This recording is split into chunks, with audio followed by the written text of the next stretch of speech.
In 1609, Johannes Kepler announced to his patron, Rudolf II, Holy Roman Emperor and King of Bohemia, that he conquered Mars, a planet that had hidden its arc since ancient times. By tracing the Earth's motion as if he were on Mars, Kepler revealed the planet's path to be elliptical, the sanctity of circularity warped, now stretching around two centers.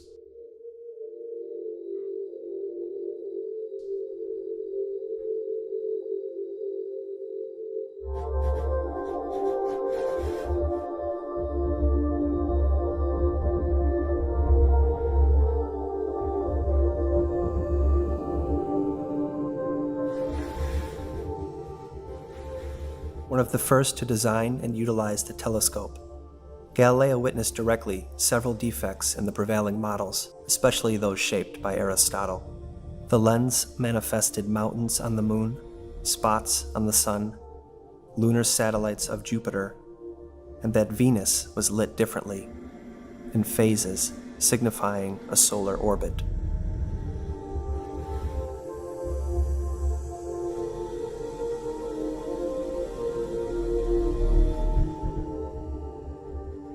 Isaac Newton was born in 1642, the year Galileo died under house arrest. It is said that Kepler's brilliance could have been illumined only by a figure such as Newton. In fact, Newton's contribution to Copernicanism, his law of universal gravitation, is derived largely from Kepler's laws of planetary motion.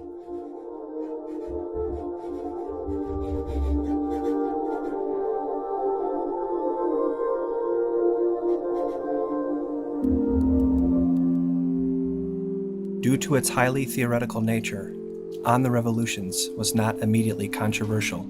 In fact, Copernicus dedicates this work to Pope Paul III. Not until 1616 would the Holy Office of the Inquisition include it on the Index of Forbidden Works.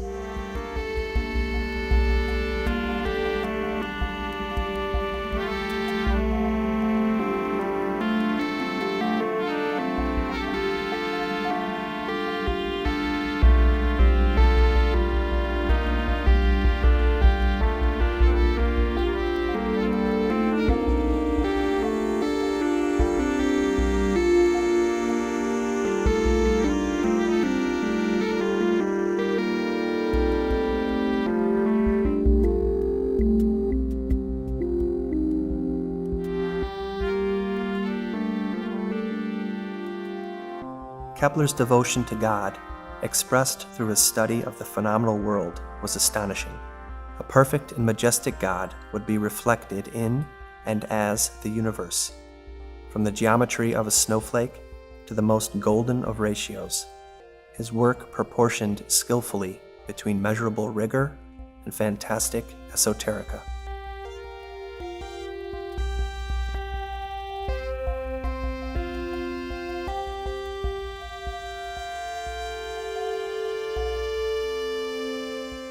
Letters on Sunspots, 1613, was the first work of Galileo's to adopt Copernicanism.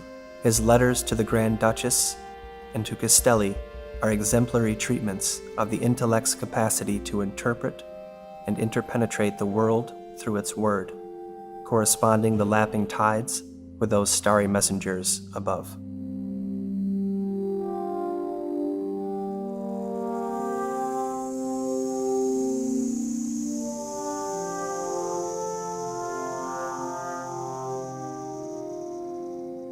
Newton is credited with completing the Copernican Revolution, for his conception of gravity addressed the essential question: what makes the planets move? Attracted to the sun, their path is elliptical. Pulled toward passing planets, their orbits bulge. All this work and the beginnings of calculus are collected in his remarkable study, Principia, 1687.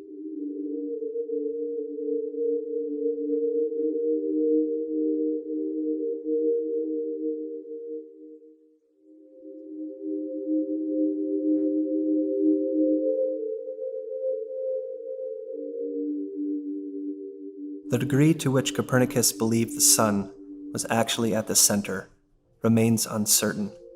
By most accounts, he was motivated to make the calculations easier to harmonize and simplify the system.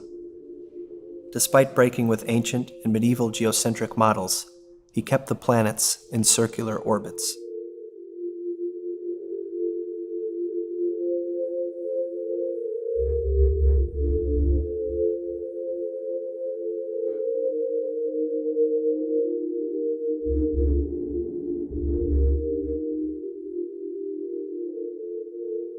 Kepler's Harmony of the World 1619 amplified that music of the spheres so essential to Pythagoras, Cardinal de Cusa, and others, where even simple moments of intellectual insight echoed the movements of a planetary orchestra. This sonic choreography was, however, also visible, as Kepler's work on optics produced the modern-day telescope.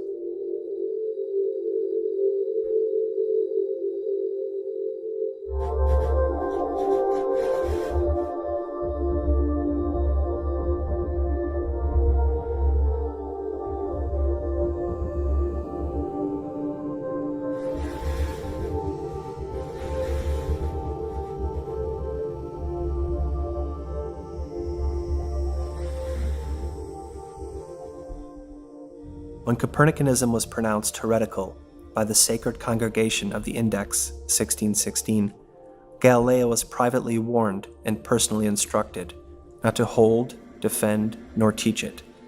His Dialogue Concerning the Two Chief World Systems, Ptolemaic and Copernican 1632, challenged this injunction and cut from Pope Urban VIII his friendship and favor.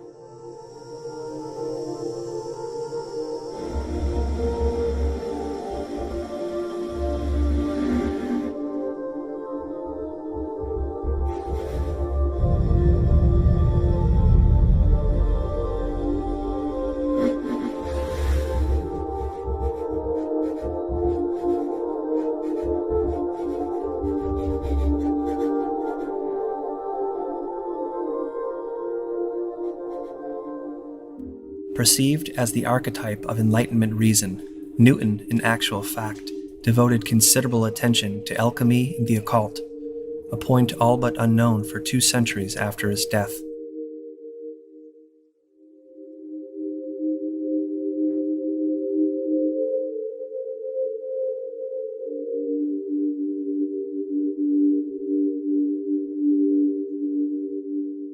In 1936, following an auction of his archives by Sotheby's, the economist J.M. Keynes proclaimed that Newton was not the first of the Age of Reason. He was the last of the magicians.